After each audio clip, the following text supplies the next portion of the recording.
Hey VC, this is Glen Kellaway, your low-end music freak. That is my title on my Instagram page, if anybody wonders why. I use that. My daughter and my wife thought, before I explained the title to them, they thought low-end that I was some kind of low life or something, but low-end refers to the fact that I play bass guitar. So I'm not a low life, I promise. This is a contest entry for Vinyl Truffle. Merrick, I just discovered your channel through my friend Shannon D. She just entered your contest, and I'm about to do the same thing. So this is, Merrick is putting on this contest to celebrate his 200 subscriber. That's great.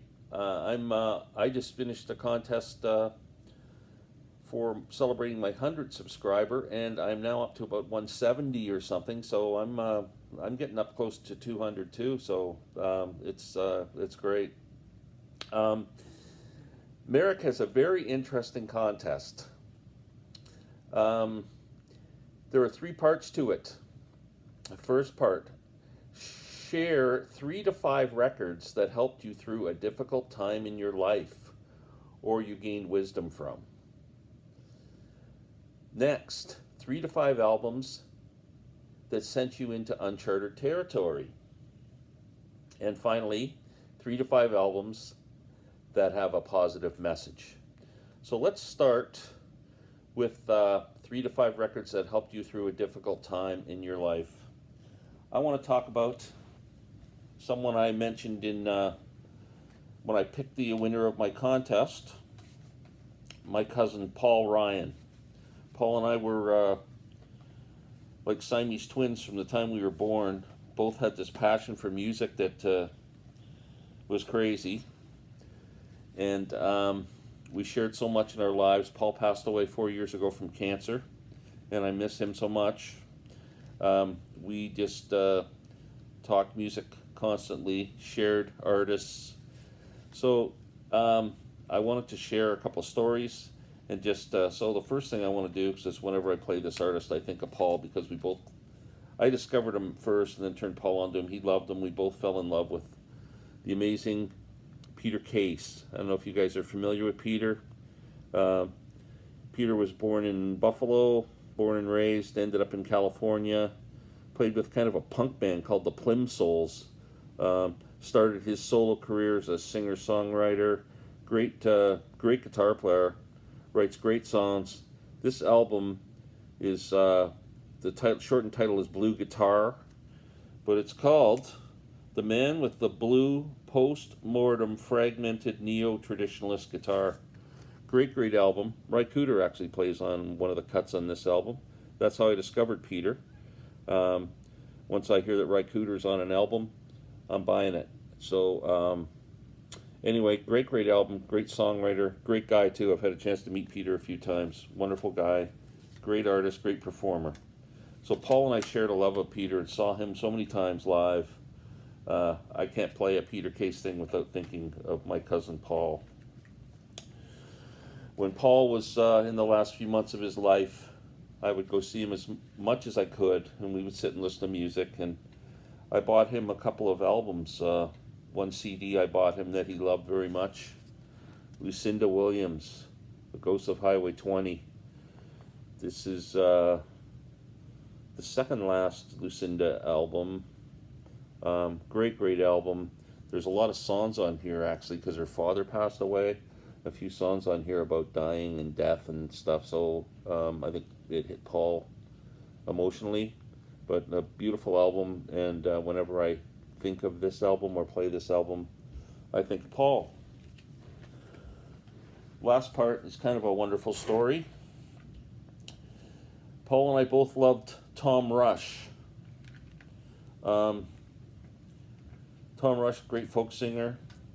So when Paul was really sick, he was his daughter Crystal and her boyfriend took him to see Tom Rush at a small little dinner theater in Toronto called Hughes Room.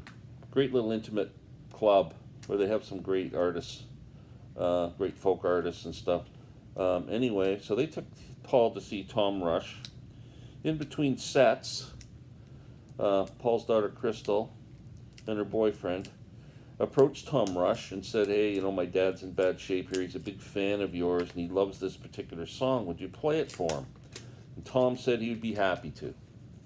So Tom comes up for the second set, but what happened, unfortunately, is he forgot to play the song for Paul. So Paul's sitting at home a few days after the show. Phone rings. He picks it up. It's Tom Rush.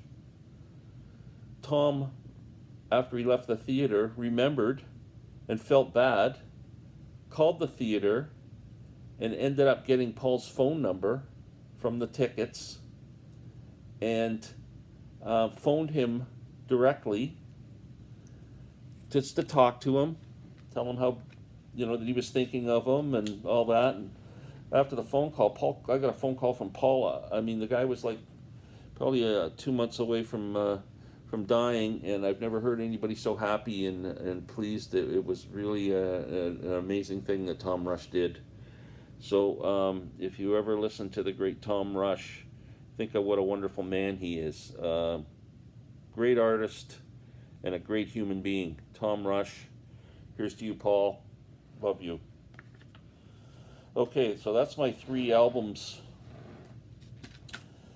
for the first part. The second part, 3 albums that sent you into uncharted territory.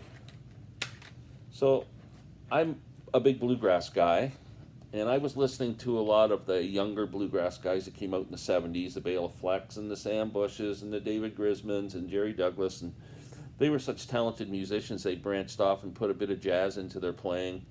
And I started to kind of think, jazz, you know, I never really liked it before, but I'm starting to, you know, just develop an ear for different music. So one night I was sitting with a guy who was a big jazz fan, and I said, if I wanted to get into jazz, can you recommend one album that you would tell me to get? And he said this album, Miles Davis Kinda Blue. So I buy the CD, and I hear it, and I actually didn't mind it. I didn't take to it right away like it was the greatest thing on earth, but I kept giving it a chance and listening it again and again, and discovered the brilliance of it, and started on my jazz journey because of Miles Davis Kinda Blue. So that was the first album. So then what I did next is I just put a Google search in, the greatest jazz albums of all time. So what came up on that list, I bought maybe a half a dozen of the titles, just thinking, I'll just get into it. I found this one, Charles Mingus. What a great album. It's amazing. I love this album so much. Charles Mingus is great. Another great jazz album. From there, one other album that was on there, knowing that he was a Canadian, I bought Oscar Peterson's Night Train. This is probably my favorite jazz album of all time. Great album, amazing. I fell in love with the Oscar Peterson trio. I've got, I don't know how many titles from Oscar Peterson. The guy's amazing. On a side note, my daughter's boyfriend at the time worked in a photography rental place, and Oscar Peterson's hobby was photography, and he told me Oscar would come into the store and rent equipment. I said, if he ever does, I'll give you this album. Can you get him to sign it for me? So there is my Oscar Peterson's autograph. Prized possession.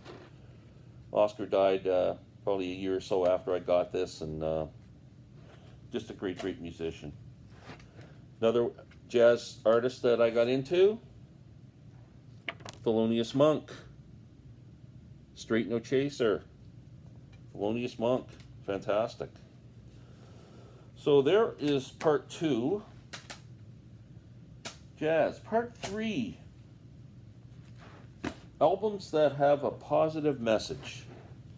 Well, my favorite band in the world is the Beatles, and I don't think there's a more positive message in the world that a band puts out besides Peace and Love, which was really what the Beatles were all about. So let's go with some All You Need Is Love. You can't get more positive a message than that. It was a commercial for Peace and Love. All You Need Is Love.